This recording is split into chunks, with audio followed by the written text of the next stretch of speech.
আজকের এই ভিডিওতে আলোচনা করব আপনারা যারা সিপিসি তে ধান বিক্রি করেছেন সরকারিভাবে, আপনারা অনেকেই জানতে চেয়েছেন যে পেমেন্ট কবে ঢুকবে বা পেমেন্ট ঢুকছে কিনা কিভাবে আপনারা বুঝতে পারবেন। তো সেই বিষয় নিয়ে আজকের ভিডিওটি হতে চলেছে। অবশ্যই আপনারা প্রথম থেকে শেষ পর্যন্ত ভিডিওটি দেখবেন। চ্যানেলে নতুন হলে চ্যানেলটি সাবস্ক্রাইব করে পাশে থাকা বেল আইকনটা অবশ্যই অন করে রাখবেন পরবর্তী আপডেটগুলো পাওয়ার জন্য। তো বন্ধুরা, আপনাদেরকে যেটি করতে হবে, আপনারা গুগলে আসবেন, গুগলে সার্চ করবেন ইপেডি সার্চ করার পর আপনাদের কাছে পেডি পারচেসের যে অফিসিয়াল ওয়েবসাইট সেটা শো হবে এবং আপনারা এটার উপরে ক্লিক করবেন। ক্লিক করলে আপনাদের কাছে অফিসিয়াল ওয়েবসাইটটি শো হবে এইভাবে। তো বন্ধুরা, আপনাদেরকে কয়েকটি বিষয়ে আমি তথ্য দেব। কোন সিপিসি তে আপনারা ধান দিলে তাড়াতাড়ি টাকা পাবেন, টাকা পেতে আপনাদের কত লেট হয় এবং আপনারা কিভাবে বুঝবেন, আপনাদেরকে সেই বিষয় নিয়ে বলবো। এখানে দেখতে পাচ্ছেন ফার্মার যে সার্ভিস রয়েছে, লোকেট ইউর পারচেস সেন্টার। এখানে আপনারা যখনই ক্লিক করবেন, ক্লিক করার পর আপনাদের কাছে পারচেস সেন্টার শো হবে। তো এখান থেকে আপনার যে ডিস্ট্রিক্ট রয়েছে সেই ডিস্ট্রিক্ট আপনারা সিলেক্ট করবেন। সিলেক্ট করার পর ব্লক এজেন্সি, এখানে আপনাদের একটা জিনিস বুঝতে হবে, WBECSC এই এজেন্সির মাধ্যমে ধানটি নেওয়া হচ্ছে এবং এখানে দেখতে পাচ্ছেন অনেকগুলো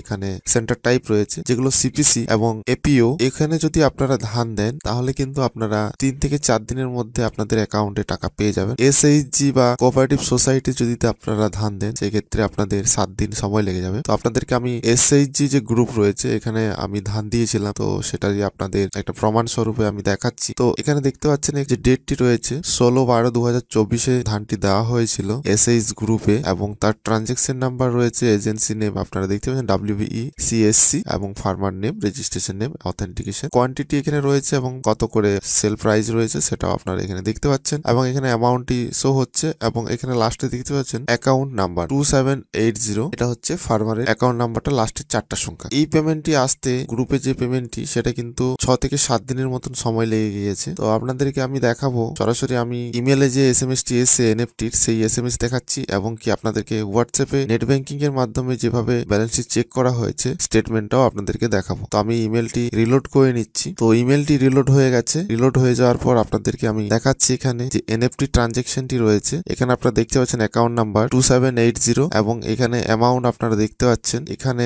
সেন্ডার যে IFSC কোড সেটা আপনারা এখানে দেখতে পাচ্ছেন। হোয়াটসঅ্যাপের যে স্টেটমেন্ট সেটাও আপনারা দেখতে পাচ্ছেন। এখানে আমি হোয়াটসঅ্যাপের মাধ্যমে স্টেটমেন্টটা চেক করছি, আপনারা লক্ষ্য করবেন এখানেও কিন্তু সেম রিপোর্ট দেখা যাচ্ছে। তো আপনারা দেখতে পেলেন পারচেস যে ডেট 16/12 এবং পেমেন্ট ডেট আপনারা দেখতে পাচ্ছেন। তো বন্ধুরা, আপনারা বুঝতে পারছেন যে কতদিন সময় লেগেছে এই পেমেন্টটি পেতে। তো আপনারা যারা ধান দিচ্ছেন চিন্তা করবেন না, আপনাদের অ্যাকাউন্টের কন্ডিশন যদি ঠিক থাকে তাহলে আপনারা খুব তাড়াতাড়ি টাকাটা পেয়ে যাবেন। সিপিসির যেটা এজেন্সি রয়েছে সেই এজেন্সিতে আপনারা যদি দেন তাহলে আপনাদের 3 থেকে 4 দিন সময় লাগবে, বা আপনারা যারা সোসাইটি গ্রুপ বা SHG যে পারচেস সেন্টার গুলো রয়েছে সেখানে যদি আপনারা দেন তাহলে আপনাদের 6 থেকে 7 দিনের একটা টাইম পিরিয়ড আপনাদের লাগবে। আর এখানে আপনারা জিজ্ঞাসা করছিলেন অনেকেই অনলাইনের মাধ্যমে পেমেন্ট স্ট্যাটাস দেখা যাবে কিনা। তো বন্ধুরা, আপনাদেরকে জানাবো এখনো পর্যন্ত গভর্নমেন্টের তরফ থেকে সেরকম কোনো আপডেট আসেনি যেখানে আপনারা অনলাইনে চেক করতে পারবেন। তো এর জন্য আপনাদের অ্যাকাউন্ট চেক করতে হবে। অ্যাকাউন্টে যদি আপনার মোবাইল নাম্বার লিঙ্ক থাকে তাহলে আপনারা হোয়াটসঅ্যাপের মাধ্যমে যেভাবে আমি আপনাদেরকে দেখালাম সেভাবে চেক করতে পারেন, বা আপনারা যদি আপনাদের phone pay Google pay link করা থাকে সেখানেও আপনারা স্টেটমেন্টটি চেক করতে পারবেন। তো বন্ধুরা, এই ছিল আজকের আপডেট। ভিডিওটি যদি ভালো লেগে থাকে অবশ্যই একটি লাইক করবেন, বেশি বেশি করে বন্ধুদের শেয়ার করবেন। আর আপনি যদি ডিজিটাল পয়েন্ট ইউটিউব চ্যানেলে ফার্স্ট টাইম ভিজিট করছেন তো চ্যানেলটি সাবস্ক্রাইব করে পাশে থাকা বেল আইকনটা অবশ্যই অন করে রাখবেন পরবর্তী আপডেটগুলো পাওয়ার। তো চলুন বন্ধুরা, ভিডিওটি এখানে শেষ করছি। দেখা হবে পরবর্তী একটি নতুন ভিডিও নিয়ে। ভালো থাকবেন, সুস্থ থাকবেন।